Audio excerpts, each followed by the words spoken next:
Okay, here's the train coming here now. Here she comes.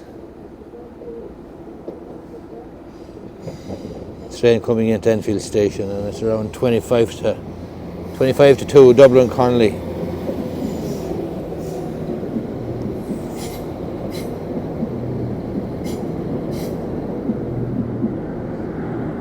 There's people behind me here and they probably think I'm mad. It's lunchtime here in Enfield. There's roadworks going on.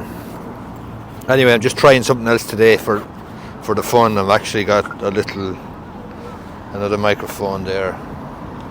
So I'm just going to walk down the canal. But anyway, we got the money shot with the train.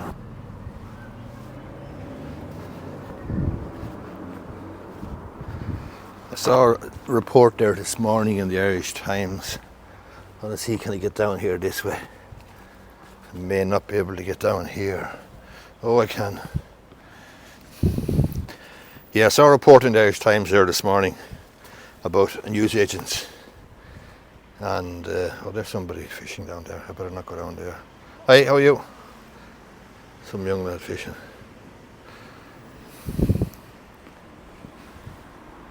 Yeah, I saw a report in the Irish Times there this morning, interesting story about, Jesus Christ, there's the good suit gone. Oh no, it's only water, or dew. Saw a story in the Irish Times there this morning about newsagents in Monkstown closed down there last week, all of a sudden, after something like 70 years trading.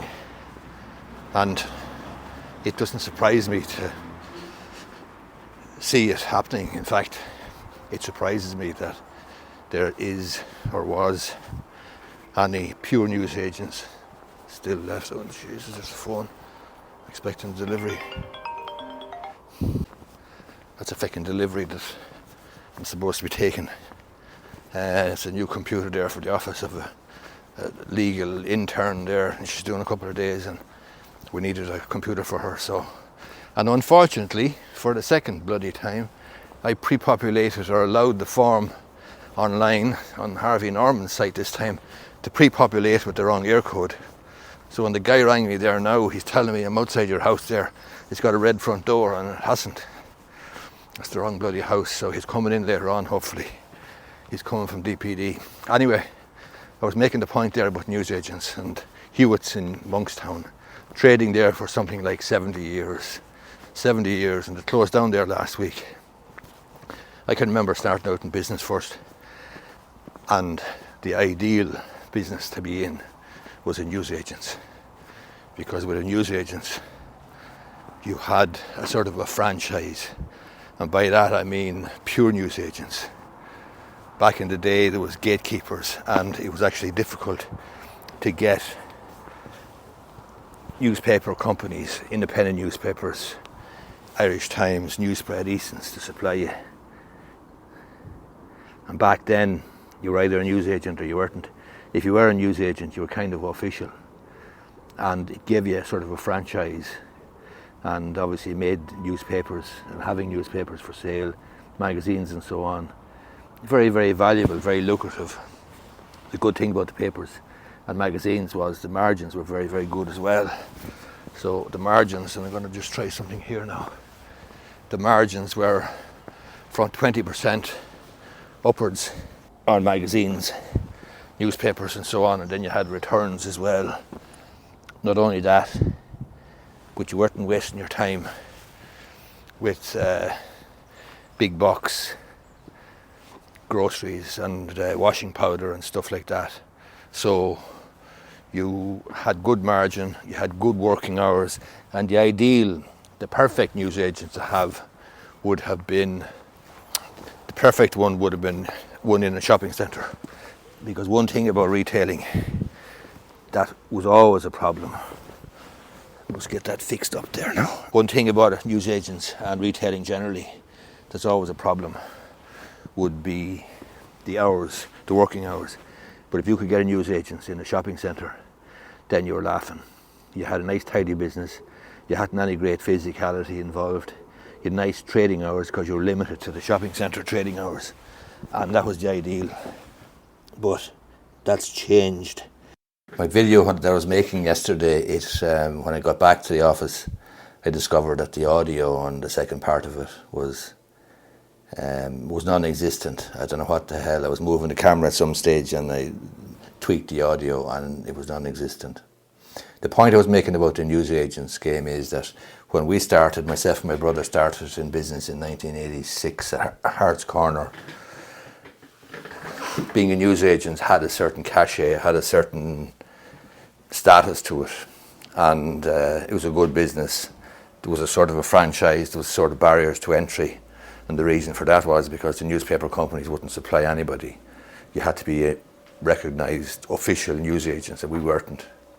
So we ended up trading with or buying our newspapers off a guy called Joe. And Joe, his mother was a newspaper trader. She was one of the ladies who'd be in around the city centre there selling the Press or Herald. And Joe, she was from Finglas. Joe was from Finglas obviously as well. And he continued it on. And you'd find Joe in around the Bank of Ireland there at College Green selling his newspapers.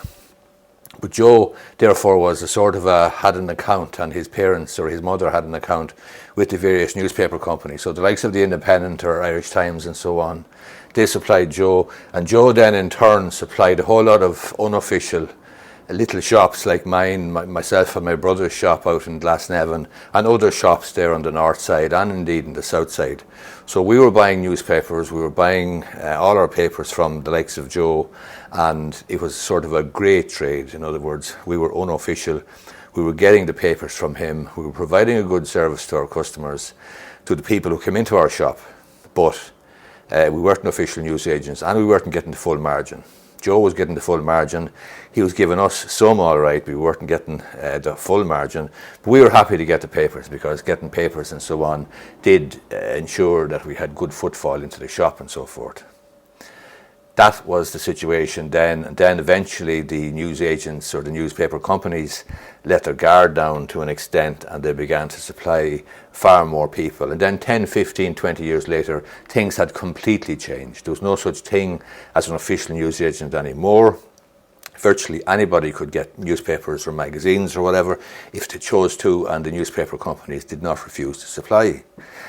And that saw the disintegration of the pure newsagent from what was a sort of a protected industry, a protected species, to a free-for-all.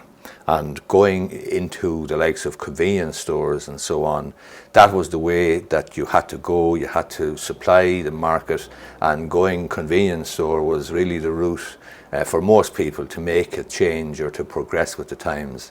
But some people didn't move. Some people stuck in a pretty rigid way and they said, we're just newsagents, we're happy just being newsagents.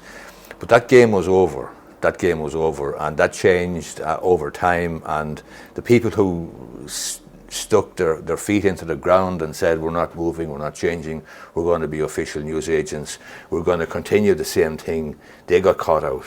And basically the newsagents then were no longer protected, and were no longer official, and they didn't have the protection of the supply from the newspaper companies, or lack of supply from newspaper companies. Now, if you moved and changed and adapted to the changing circumstances, then you ended up with maybe a Spar or a Centra or some sort of a shop like that, a convenience store, and you were fine. But if you didn't move with the circumstances, if you didn't change with the times, if you didn't adapt, well, then you're going to end up very much like the unfortunate newsagents that have closed down there in Monkstown last week, and which I read about in the newspaper this morning.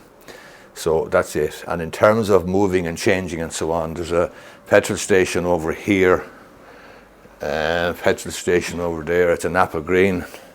Not sure whether you can see it or not. Petrol station over there someplace.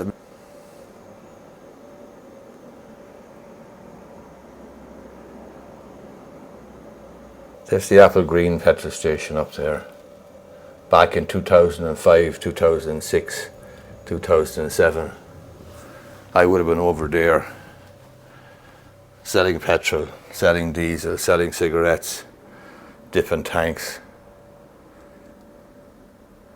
And now I'm over this side of the road. Let me just zoom out there. Now I'm over this side of the road, a different side of the road, and that's an indication of how you really have no choice sometimes but to adapt and move with the times, or you wither and die. And if there's one thing that's certain in business, absolutely certain, that is it changes, that nothing stays the same, and you do have to adapt. Anyway, hope you find the video useful. That is, as I say, that I'm calling the video sort of the death of the newsagents or whatever. I'm sorry to see this newsagents in Monkstown go, Hewitts, but that's the nature of business. As I say, it changes over time. If you don't change and adapt with it, well, then you're going to get caught out. And as I say, 2006, 2007, I was over there filling petrol. Now I'm over here. And funny enough, in 2006 or 7, when I was over there filling petrol, I was giving people my opinion on all sorts of things, and some people would listen, some people wouldn't listen. Now the change is people pay me to give me their opinion. There's some change, and I'm just moved across the road. Anyway, I hope you liked the video.